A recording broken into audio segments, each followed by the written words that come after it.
هي الدنيا فلا تركن إليها ولا تجعل لها في القلب قذرا ومد يديك للرحمن دوما فربك لن يرد يديك صفرا. Assalamualaikum warahmatullahi wabarakatuh. Alhamdulillah wassalatu wassalamu ala rasulillah thumma amma ba'd. Sahabat Al-Quran rahimakumullah dimanapun anda berada, berjumpa kembali bersama kami di iKid Islamic Channel, channel kaum awam. Masih di kursus Tajwid Dasar Sadida, belajar tepat membaca Al-Quran. Di pertemuan yang lalu, alhamdulillah, kita telah selesai membicarakan tentang pengertian dari sifatul huruf. Berikut pembagian umum dan pengelompokannya berdasarkan kuat lemahnya suatu huruf. Untuk memulai materi kali ini, kita mengulang terlebih dahulu materi yang lalu, yakni terkait dengan pengelompokan as-sifat al-lazimah lil huruf al-arabiyah, ya, cara ucap wajib terkait dengan huruf-huruf Arab.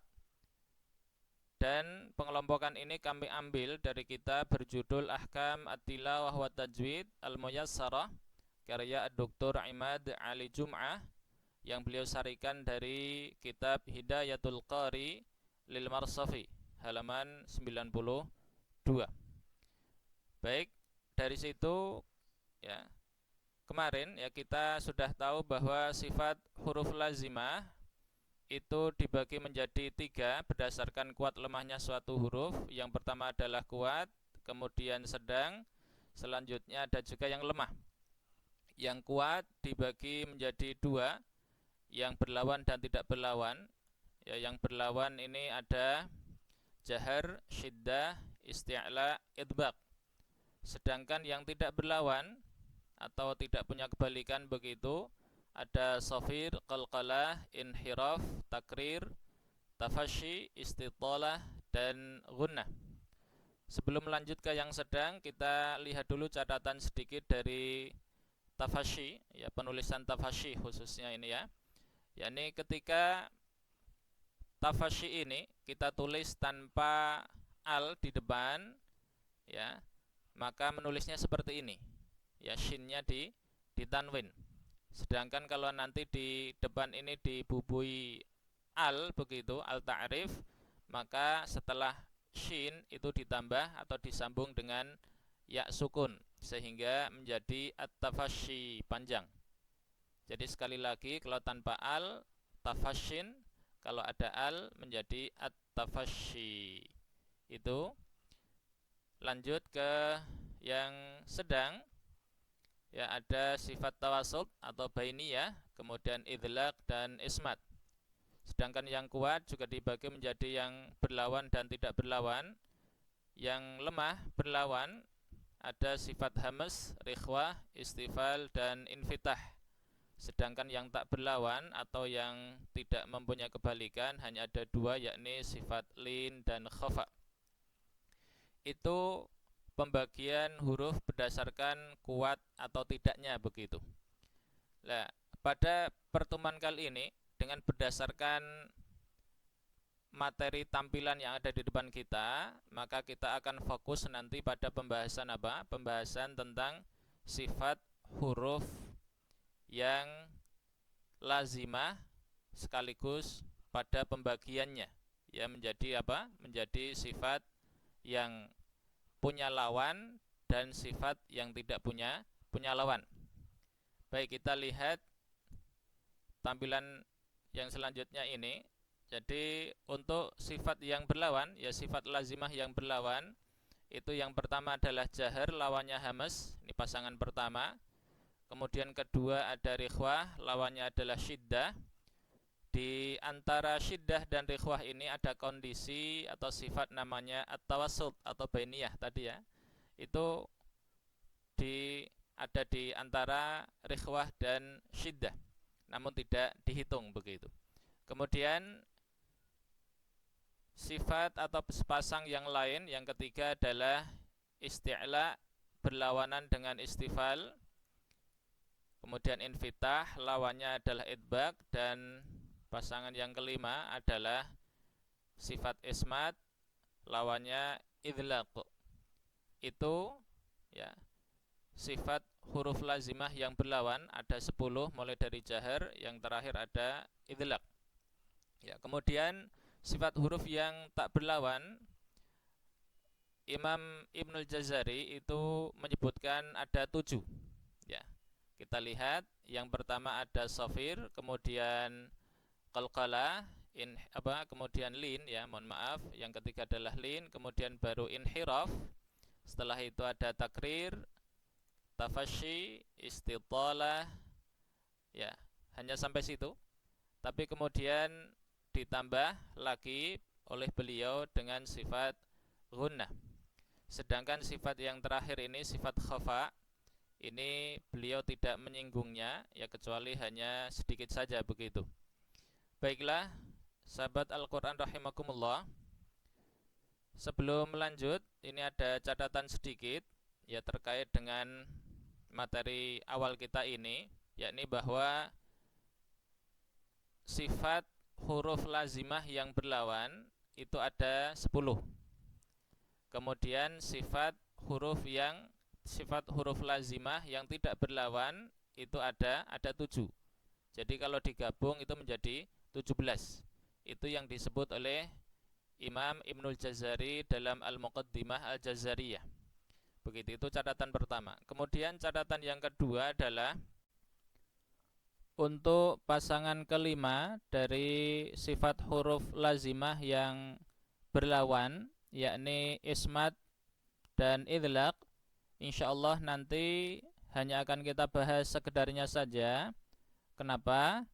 Sebab sebagaimana yang disampaikan oleh Syekh Aiman hafizahullahu ta'ala, bahwa kedua sifat ini tidak mempunyai pengaruh di dalam pengucapan atau pelafalan huruf-huruf Arab, sehingga tidak masuk ke dalam pembahasan ilmu tajwid, melainkan keduanya itu masuk ke dalam pembahasan ilmu shorof, yakni ilmu yang membahas tentang perubahan kata di dalam bahasa Arab. Itu kedua. Selanjutnya, dalam pembahasan sebagaimana yang kami singgung tadi, kita akan menambahkan satu sifat huruf yang tak berlawan, yakni sifat gunnah. Ya, sehingga kalau di jumlah sifat huruf yang akan kita bahas nantinya itu totalnya ada 18 buah sifat atau cara ucap. Sedangkan sifat yang terakhir ini, yakni sifat al-khafa, itu tidak akan kita bahas ya, kecuali nanti kalau kita sudah mempunyai atau mendapatkan referensi yang menguatkan. Ya, sampai saat ini kami baru mendapatkan referensi yang dari Syekh Abdul Hamid Al-Misri, namun itu belum terlalu banyak, sehingga perlu ada referensi-referensi lain yang lebih menguatkan begitu. Sahabat Al-Quran rahimakumullah, itu tadi sebagai pengantar. Mudah-mudahan ada dalam benak kita gambaran umum tentang apa yang akan kita pelajari pada pertemuan-pertemuan yang akan datang, insyaallah ta'ala. Baiklah, kita mulai pembahasan kita kali ini, yakni materi inti begitu, dari sifat huruf yang berlawan, cara ucap yang mempunyai kebalikan, sifatul laha liddun atau sifatun mutadaddah. Sifat ini jika kita kelompokkan sendiri dan kita ulang penyebutannya begitu, maka jadinya kurang lebih seperti ini. Ya. Jahar lawannya hamas, kemudian syiddah lawannya rikhwah. Di antara keduanya ada sifat bainiyah atau tawassut. Kemudian isti'la lawannya adalah istifal, idbaq lawannya infitah, kemudian idlaq lawannya adalah ismat. Namun sebelum lanjut ada catatan sedikit terkait dengan pembacaan dari 3 kata, yakni al-isti'la, al-istifal, dan al-infitah. Jadi dikarenakan setelah al ini adalah hamzah wasal, ya nanti hamzah wasal akan kita bahas pada pertemuan-pertemuan yang akan datang insyaallah. Ya tapi mungkin masih jauh begitu. Ya karena ini adalah hamzah wasal, ya tidak seperti al-idbaq, al-idlaq, dan al-ismat ini, maka ini pembacaannya dinaqal.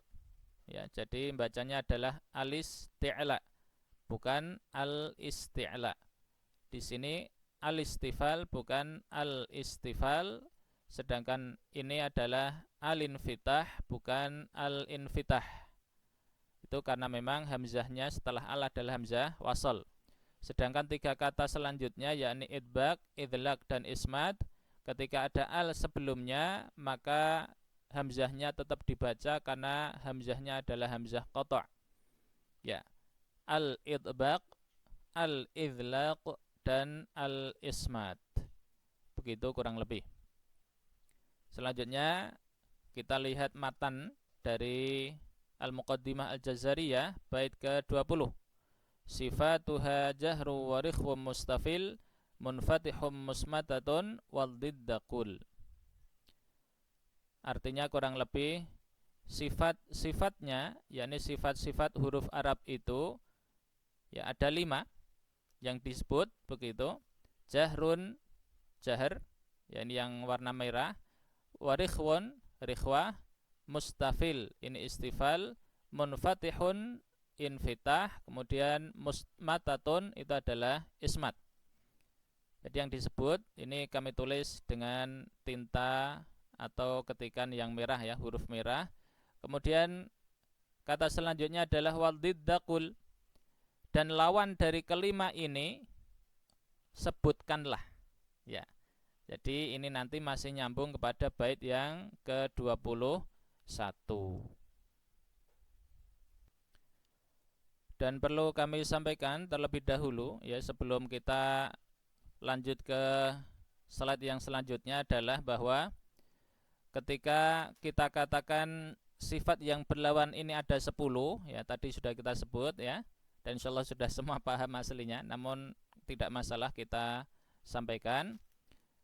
Maka maksudnya itu adalah 5 lawan 5. Jadi 5 akhirnya tambah 5 menjadi 10. Gitu ya. Sehingga jika ada huruf yang sudah masuk begitu ke dalam pamannya ya, sifat hamas, maka ia tidak mungkin masuk ke sifat jahar. Kenapa? Karena hamas itu adalah lawan dari jahar. Contoh lain umpamanya ada huruf yang sudah termasuk di dalam sifat al-isti'la. Ya, maka huruf itu tidak mungkin masuk ke dalam sifat al-istifal juga begitu. Karena memang keduanya berkebalikan. Itu maksud dari 10 huruf yang berlawan. Ya, dan contoh sederhananya. Sahabat Al-Quran rahimakumullah, baiklah kita masuk ke pasangan pertama dari sifat yang berlawan, yakni sifat huruf yang berdasarkan mengalir tidaknya udara nafas ketika mengucapkan suatu huruf. Jadi ada huruf yang ketika diucap itu diiringi dengan aliran udara yang banyak, dan ada juga yang udaranya tertahan, atau mungkin juga diiringi udara nafas ya, tetapi itu sangat sedikit sehingga tidak dianggap. Dari kriteria ini maka muncullah 2 sifat yang berlawanan, yakni sifat al-hamsu dan al-jahru. Al-hamsu adalah kebalikan dari al-jahru. Kemudian langsung kita lihat atau kita sampaikan pengertian dari keduanya. Kita mulai dari pengertian al-hamsu.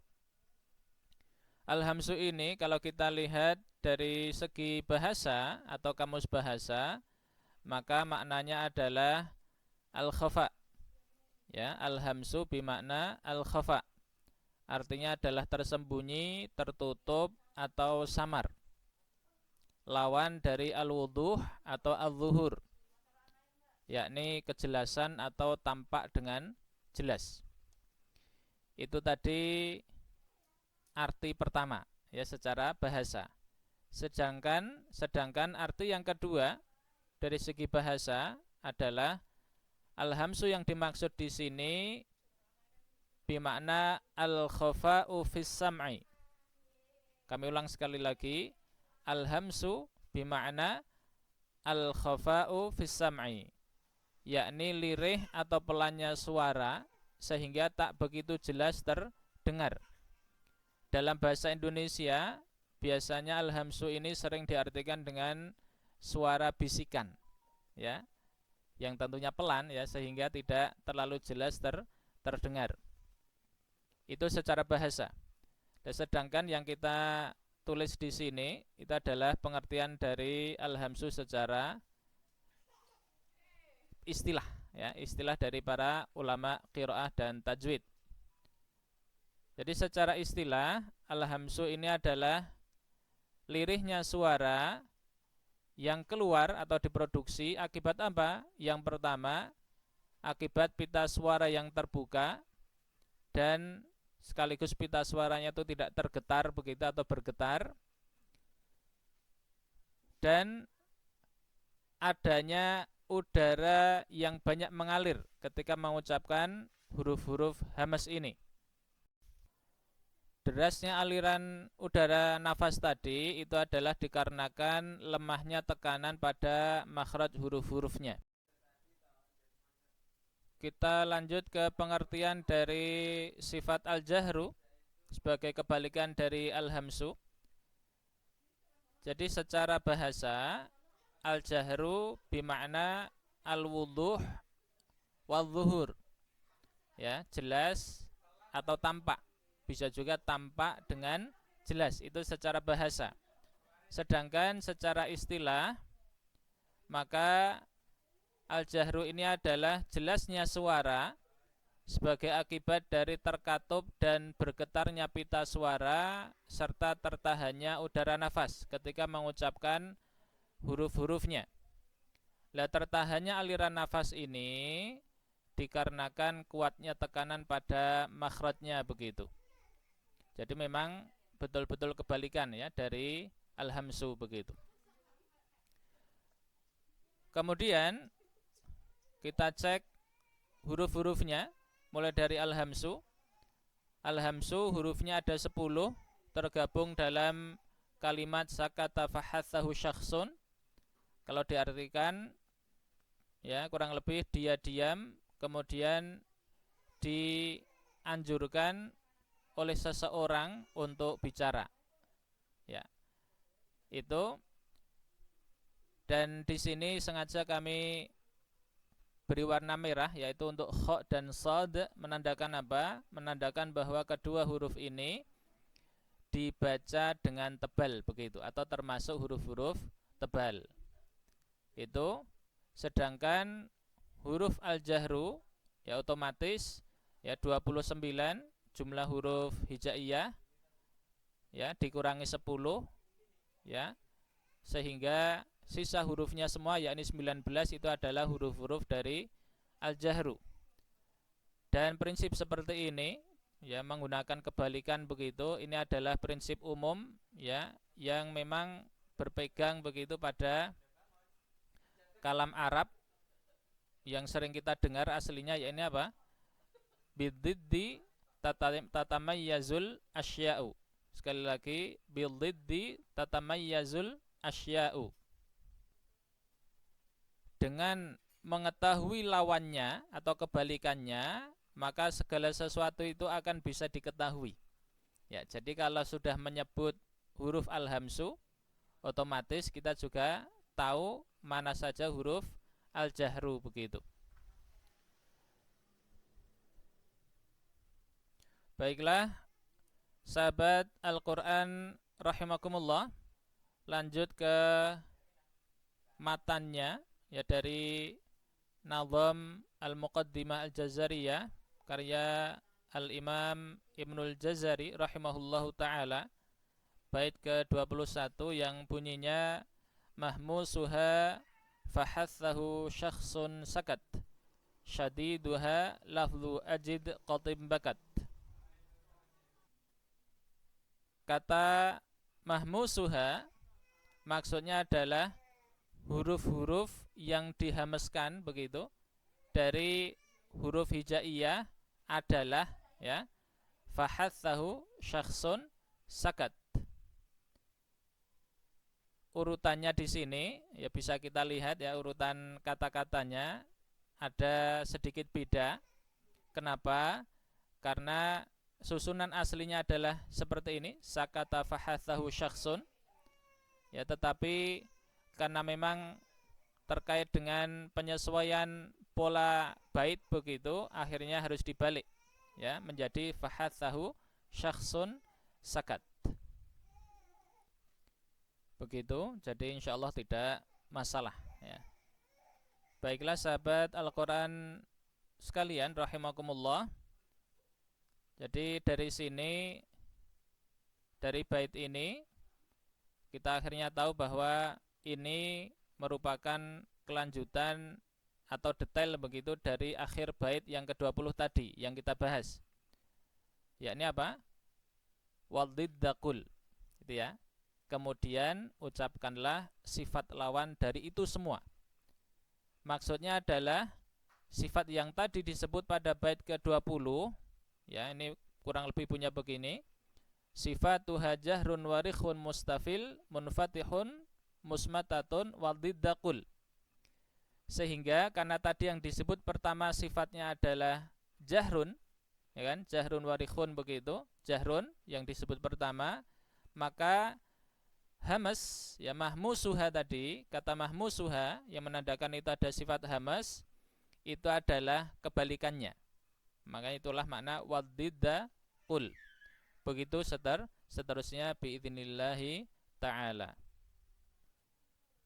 Dan sebagai faedah yang bisa kita ambil di sini dan mudah-mudahan bisa menjadi sarana untuk mudah mengingat begitu, maka kita sampaikan bahwa kata kunci untuk memahami sifat hamas dan jahar ini adalah apa?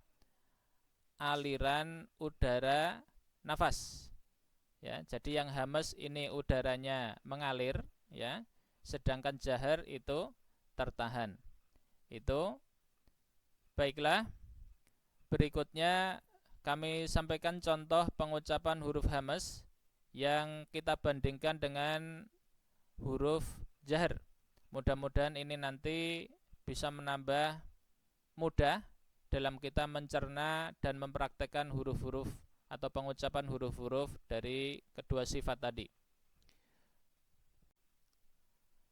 Contoh yang pertama adalah pengucapan huruf ujung lidah, yakni huruf sin untuk hamasnya, kemudian zai atau ziyun ya untuk jaharnya. Nah, kita bisa lihat ini adalah gambar nyata begitu dari pita suara. Jadi ketika mengucap huruf sin, di mana sin adalah huruf hamas, maka pita suaranya terbuka. Sedangkan ketika mengucap huruf zai, di mana huruf zai ini adalah termasuk dalam huruf jahar, maka bisa kita lihat pita suaranya terkatup. Kemudian untuk membuktikan kedua hal ini ya, kedua kondisi ini, maka silahkan Anda pegang sendiri begitu dengan tangan Anda sendiri area di atas jakun ya, atau nama lain dari jakun itu biasanya juga disebut dengan lekum. Ya, cuman jarang kita dengar ya dalam praktek sehari-hari. Ya, silahkan dipegang ya atau disentuh begitu area di atas jakun. Ya, maka nanti kita akan semakin paham bahwa ketika mengucap huruf-huruf hamas itu pita suara itu apa? Tidak bergetar, ya. Sa, sa, su, si, bas. Ya. Itu tidak ada getaran begitu. Kenapa? Karena memang udara itu hanya sekedar mengalir. Ya, pita suaranya terbuka sehingga mengalir begitu udaranya. Sedangkan ketika kita mengucap huruf jahar, ya maka pita suaranya akan selalu bergetar. Za, za, zu, zi, baz, baz. Ya, begitu. Jadi pita suaranya bergetar karena kenapa? Karena udaranya itu terhambat oleh pita suara yang terkatup sehingga keluar kemudian ada getaran di situ. Ya wallahu a'lam. Sekali lagi untuk ini ya gambar yang di sini ini adalah gambar nyata yang memang diambil dari ya atau dengan begitu mingdor atau alat telusur pandang yang memang sudah sangat canggih, yaitu adalah salah satu berkah dari semakin canggihnya teknologi pada zaman modern ini. Ya, walhamdulillahi rabbil alamin. Baiklah, itu contoh pertama. Kita lanjut ke contoh yang kedua. Ya, huruf shin untuk hamesnya dan huruf nun untuk jaharnya. Kita lihat makhrajnya. Itu ada shin ya, huruf hamas sehingga pita suaranya terbuka, dan kita lihat di sini ya, pusat suaranya adalah dari tengah lidah. Kenapa? Ya karena memang huruf shin ini makhrajnya itu adalah di tengah lidah ya, dengan langit-langit yang sejajar. Itu jadi pusat atau asal suaranya itu keluarnya dari tengah lidah ini. Ya. Itu kemudian untuk nun ya, yakni huruf ujung lidah begitu. Ini ketika kita mengucap huruf nun, maka yang terjadi adalah pita suaranya terkatup atau tertutup. Dengan menutupnya ini akhirnya apa? Ketika mengucap huruf nun, pita suaranya kemudian bergetar. Ya.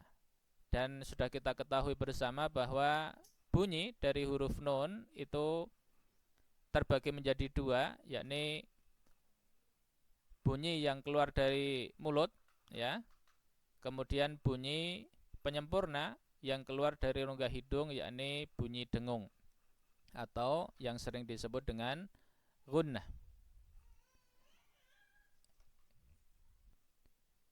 Sahabat Al-Quran rahimakumullah, kiranya demikian yang bisa kita sampaikan pada sesi kali ini terkait dengan sifat hamas dan jahar, ya, pasangan pertama dari sifat huruf-huruf yang berlawan. Mudah-mudahan Allah Subhanahu wa ta'ala memberikan pemahaman yang semakin mantap dan mapan untuk kita semuanya, khususnya terkait ilmu tajwid.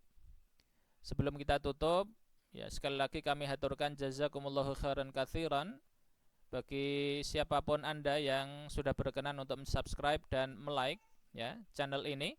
Semoga channel ini semakin berkah dan manfaat untuk semuanya. Amin amin ya rabbal alamin. Marilah kita tutup majelis ini. Subhanakallahumma bihamdik asyhadu an la ilaha illa ant astaghfiruka wa atubu ilaik. Wa akhiran naqulu lakum assalamualaikum warahmatullahi wabarakatuh.